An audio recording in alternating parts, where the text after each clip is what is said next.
There were people who, after the Civil War, after the Emancipation Proclamation, they were not free. They were supposed to be, but there was still this chokehold. And I even now I beg the question of like seeing all of the structural changes that are happening within our legal systems and stripping away those things that we fought for, lived for. Many of us, our ancestors died and bled for. And the idea that our power is being stripped away, or they're trying to strip power away. Like we fought, we lived, we breathed, we died. We fought to have what we have. Yeah. And so this show for me is a clarion call to remember who we are, to remember what we had to endure, to remember that there is a beauty in Blackness. There's a power in Blackness. There is a perseverance. There's a fight. Right?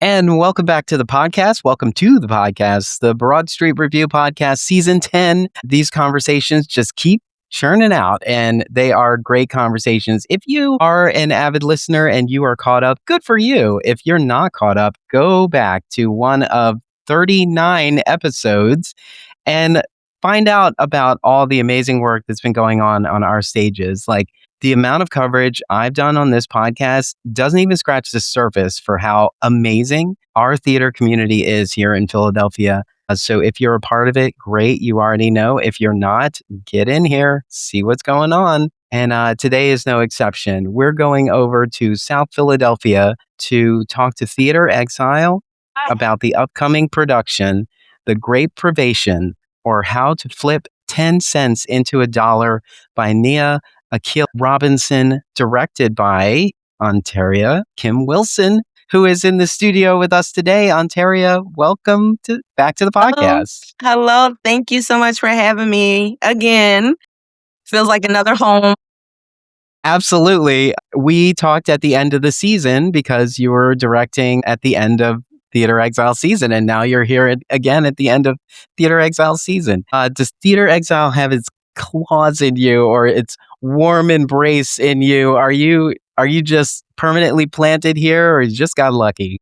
It's family. I feel like we have made the connection. It's a real relationship that I have with Exile. The embracing, the welcoming, and just being given opportunities just to create and share in storytelling has been a pleasure. And I have 3 theaters that I call like home base: Theater Exile, Eagle Poe, and the Wilma has treated me really nice as well. I can't leave out Interact because I've done 2 productions there as well. So Philly has wrapped her arms around me. So absolutely, I'm excited about that. In a wonderful embrace. We're so glad to have received you. All right. Last time we talked about Glitter in the Glass by R. Eric Thomas, and now we're talking about The Great Privation. So tell us in general what The Great Privation, or How to Flip 10 Cents into a Dollar, is about. The Great Privation is a love story between a mother and a daughter who exists both in 1832 and 2026, our present time. It shows the love, the perseverance that Black women and Black bodies endure throughout time here in our home of the United States of America. It dives into the treatment of Black bodies for medical research, and it's very much about grave digging, grave robbing, resurrectionists who in the 19th century would come and unearth bodies for medical research. Specifically in this story, it's about the study of the cholera pandemic that shook the world. And it just, it gives you an insight into how we've navigated pandemics, how we've navigated protecting our communities, Black communities, from those people who devalue not just Black folk, but also like marginalized folks, particularly in our current condition that we live in, our unhoused folks, people who don't have people to speak on their behalf. And so it's a mirror up to that part of our society. And so but it's a play that's full of joy and full of connection, familial connections that stem from friendships. And again, it feels like all the stories that I tell are always like a connector between cultures and bringing them together and not being afraid to like look our conflicts in the face and have those conversations that ultimately like journey us into the possibility of a collective wholeness, collective understanding, and in this case, a collective respect for our fellow human being. Yeah, well said. What were your first thoughts of The Great Privation when you read it? Woo! And when? And when was that? Because I imagine over time there had been some changes that may have. Yeah. So I read it last year. And when I first read it, I thought to myself, oh my goodness, how can I do this? Mm-hmm. Because it's the way that it's written. We jump between time periods. Similarly to Glitter in the Glass, I had a handle on that, but this is a different structuring, the way that it's written. In regards to some of the things that it calls for, I just had a whole lot of wonders. And so I was interested to dig deeper. I really leaned into, during my first one or two reads, I would lean into what it meant to be a woman living in the 1800s, being able to survive on her own without her husband and being considered a marginalized individual, and just how do you navigate? How do you stay afloat? How do you protect your family? How do you maintain having a living or a degree of survival? And just understanding like who we are as Black women and the journey we've had to take throughout our time here. So that was one of the things that like really drew me to the story. And then the relationship between Mother and Charity, it made me think about the relationship that I had with my mother and the age difference, and how even, when you're a young mother, it doesn't change the fact that you are a mother. Mm-hmm. And you're kind of propelled into adulthood quicker than what you should probably be thrust in. But then to see the dynamics of that mother-daughter relationship kind of intertwine, where Charity, the daughter, at times has to like uplift mom and protect mom. And it just shows the beauty in the relationship between a parent and their child. Mm-hmm. And then, because I have a background in the medical sector, it made me think about all of the folks that I've had to deal with who would, come and go from the different departments that I worked in, and how oftentimes as practitioners, you build a guard and you have to be careful not to address people or just look at the body or as a specimen, but look at the body as like a human being that holds value. And that's, where does your humanity go in the midst of you doing the work that you do? Yeah. So those are like the three main prompts for me that propelled me into wanting to do this story. And so a year ago, you read this. Is that story that you read a year ago still pretty much intact? Is it all there? Has there been any dramatic adjustments since your initial read, or does it still flow pretty much the same? It flows pretty much the same. I think there's been like a deeper dive into the relationships between the characters, if anything. Yeah, for me, that would just, the intentionality behind like why the characters do what they do, how those connections kind of surfaced. One thing that was interesting when I spoke to Nia, she had mentioned that the role of the janitor, or the character of the janitor, was the inspiration for writing the play. And so initially reading, I didn't get that. But after going back and diving into it again, I could see where his influence kind of helps to propel the story forward and propel us into both our present and our future, because he presents as somewhat of a griot / prophet / manifestation of Cuffy in the present. So, yeah.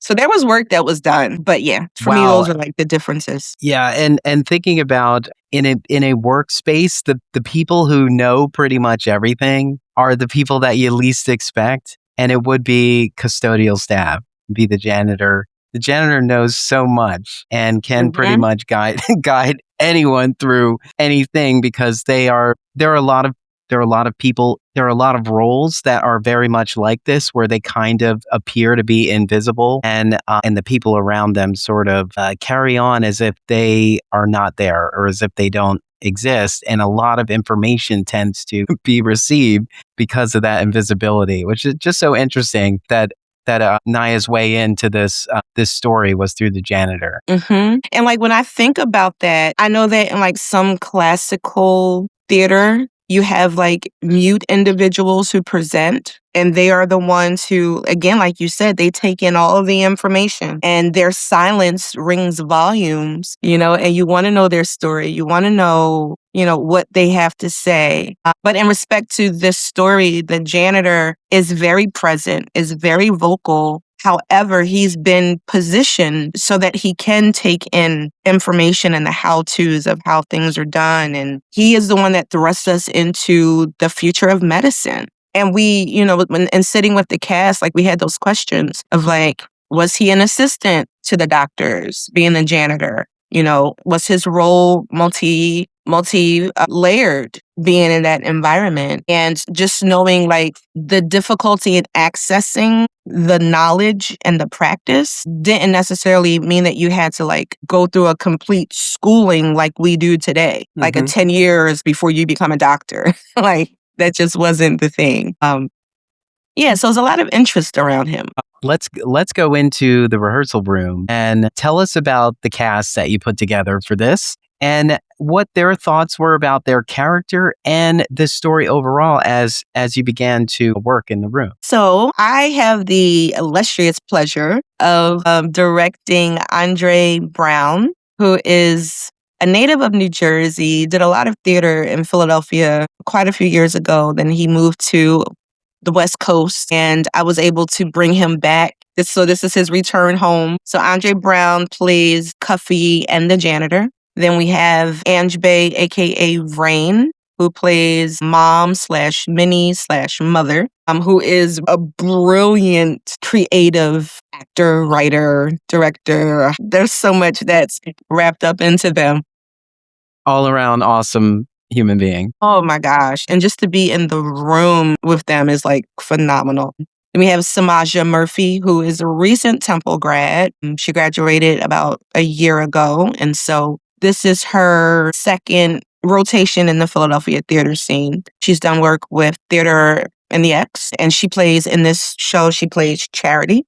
Then we have Aiden McDonald. Aiden McDonald is a graduate from Rowan University. He's been doing some things around town. And Aiden is like a sponge who's just to watch his augmentation into like different versions of who John is. So we have a John in the past, John in the present. And just to watch him journey through and become different iterations of John is a phenomenal process. So all of the actors, all of the characters quantum leap throughout the story. And there's a constant switching on and off of like, who am I now? And so, we did a lot of, we did viewpoints and some body work and resonating and a lot of those things that we're trained to do. We had to bring those things in real time into the room. And this is a very physical show because we're dealing with the becoming of other people, other beings. And so there was just a lot of like physicality. I threw in some under the radar check-off work to kind of like get us into, the flow of like how you cross the threshold and become something else. How do you shake it off once you've jumped into the body or allowed another being to jump into your body to do the work and to tell their stories? And it's a very spiritual piece. So we dive into Christianity, we dive into African religion. So there's a lot of moving parts. And so we've been very sensitive to every aspect of the work, holding the actor, holding the tradition of those things that are mentioned in the script, and honoring these characters that we're portraying. And ultimately, it's an honoring of those people who came before us. And there's an honor, a respect, an uplifting, an enlightenment that's happened along the way that helps us to understand them better and helps us to understand who the present day characters are. It's been juicy. It sounds like we know you're all professionals and y'all know how to do this, but it sounds like there's so many layers here to really authentically portray these characters. And so talk about the time frame that you have from first table read to, first preview. And how that sort of weighs on the mind as you are portraying multiple characters, carrying foundations of history with you, and jumping time. Yeah. From the 1800s to present day. So our first table read, or the table read, was on May 5th. Yeah, that was the first because we had a few. We did a lot of table work. But May 5th is when we started rehearsal. We had tech this past weekend. So May 22nd, May 23rd. So literally 2 weeks before our designer run to do all of the blocking, all of the stuff, to do all of the creating. And then post designer run, we went in and just started flushing out the story even more and tying in the physicality. Like we took time. We took like 2 days to actually do the physical work, to do the emotional work, to do those things that we needed to do to connect the actors to the characters, to their bodies, and we spent time exploring. So last week was exploration before our tech, and now tonight is our dress rehearsal. So not a lot of time. And previews start Thursday. So a 3-week turnaround is pretty much what we had to work with. And as far as the actors, that's a lot. That is a lot in 3 weeks to try to gobble down the text, manage the language. Because what we noticed in this process is that while Nia is contemporary in her writing, or as a writer, her text is heightened. And oftentimes we don't think about contemporary playwrights, and working in heightened text, but it's that. There's poetic influence, the way that some of the script is structured is like honoring timing and rhythm and all of that stuff. And it's a lot to digest for the actors. And being a guide post for them, because that's all I am, is a guidepost, I want to make sure that they are always okay. So whatever they need to do for their mental and their wellness, they get time for that. When they're ready to move on to certain parts, we talk about it. Like they have full autonomy, have had full autonomy, because I understand what it means. I'm an actor, so I understand what it means to jump in and out of a character and to do the work and to do life, to do your own life on top of that is a lot to carry. So just honoring them in the space, giving them the room to talk, to breathe, to move, to rest, to release, to do all the work. In a short period of time. So it's been interesting. And also to remember the joy that they bring in to the room and to not forget that as you are portraying these characters, that you are still those people who do all of that and who take care of themselves, bring themselves into that space. And what I will say is this group, they lift each other up. There's always comedy. There's always like reassurance and support. They've built community. And it's interesting, like being the director, but also being an actor. I feel like I'm a part of a community outside of a community. Like when they go into their dressing rooms, it's like, I can't go back there. And I made the comment the other day. I was like, I want to go back there, but I know I can't. That's their space. That's their space. And again, being an actor, I'm like, okay. But they've forged this beautiful relationship that's there. And it's been a gorgeous process. That's great. I would take all of them wherever I go. So we know that if we can't find them, they're probably in the backseat of your car. No. We got somewhere we have to go. Going for a joyride. So this piece is set in Philadelphia, although our playwright is not a Philadelphian, but wrote this story, and it actually, there is history here because the African Methodist Episcopal Church in South Philly that is this sort of plot foundation for this piece is now Mother Bethel AME Church. Yes. Yeah. And So yeah, go ahead. Mother Bethel, well, that church is one of the parent churches for the African American community here in America. And it holds so much history. Richard Allen being the founder, having people who have been members of that congregation, their families have been members of the congregation for 100 years plus. There's a beauty in just the story and the refuge that church was for African Americans here. It provided a burial ground where Black bodies couldn't be buried in just anywhere. Like, we had specific areas where we could be buried. Safe places where we could be buried and honored, and the sacred nature of burial was upheld there. And for other churches that didn't have a burial site, they were able to come and bury their loved ones. And so, like, I'm a member of Mount Zion United Methodist Church, which is a sister church to Mother Bethel, and where Mother Bethel has been around for a little over 200 years. My church has been around. This is our 111th year of being here. And again, the rich history that just like permeates throughout those communities, it's a beautiful thing. And there's been the burial site is no longer at its original spot. There's a playground there now. Mother Bethel is not at the original location, but it's just a few blocks away from the original. And when Nia was here last week, I drove her to the playground, and for her just to step down onto, I want to say the soil, but the concrete of South Philadelphia, where her story takes place, it woke something up in her even the more, because there's nothing like writing a story, being inspired by a story that you've read and heard, and actually then traveling to the place. And so she was very excited about that. And I'm like, listen, when you come back, we can do some more tours. And I even started saying, like, Philadelphia is so rich. We have so much history. And being a native Philadelphian, it's not until I start doing this type of work that I actually start digging into our history. And I think that happens with most creatives. Like, that's the spark that like leads us forward and opens up, so much. But I said that this summer, I wanted to take time to just go in and unearth some of the rich history that's there.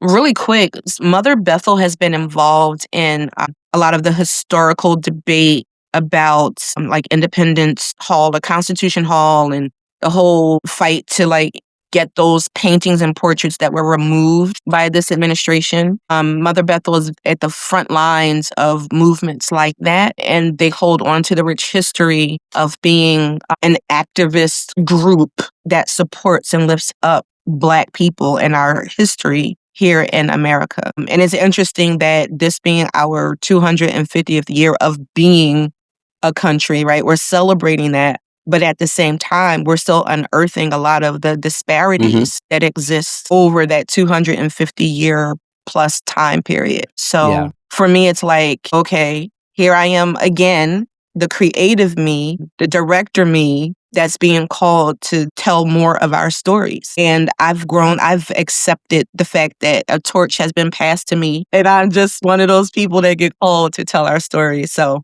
I'm honored to be a leader in it.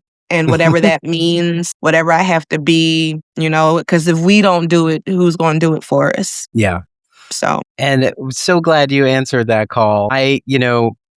For those who've been listening for a while, know that my artistic home is Theater Exile. I was a part of the administrative team when this script came our way, and I read that script and said, we have to do this. It is calling us right now. And to have a piece that's also affirming a history that is not pretty, that it happened while there is this conversation as the administration is trying to sort of erase the black marks, pun intended, in our history to pretend none of that stuff existed. It's ridiculous. And I think that's why the art that is on our stages right now and conversations like the one here at the Great Privation are so important right now. And I love that this piece gets very close to the 4th of July, and it has a significance in the story as well. That's right. That's right. Yeah, I mean, we're celebrating in the story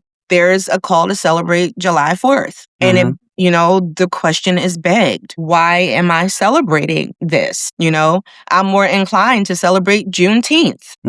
Like, that's a line, and it's a conversation piece. And so for those people who think that there is a collective celebration of America's independence, it's the reminder that, yes, America received its independence, but Black people throughout the country did not, as a collective. And you can't ignore that. And there is, many people who are like, Juneteenth is something made up. It's like, no, it existed. It's there were people who, after the Civil War, after the Emancipation Proclamation, they were not freed. They were supposed to be, but there was still this chokehold. And I even now, I beg the question of, like, seeing all of the structural changes that are happening within our legal systems and stripping away those things that we fought for, lived for, many of us, our ancestors died and bled for.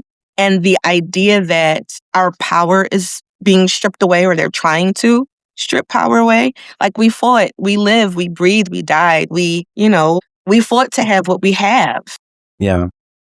And so this show for me is a clarion call to remember who we are, to remember what we had to endure, to remember that there is a beauty in Blackness. There's a power in Blackness. There is a perseverance. There's a fight. Right? So we can't give up and lean into the foolishness that's happening now. Yeah.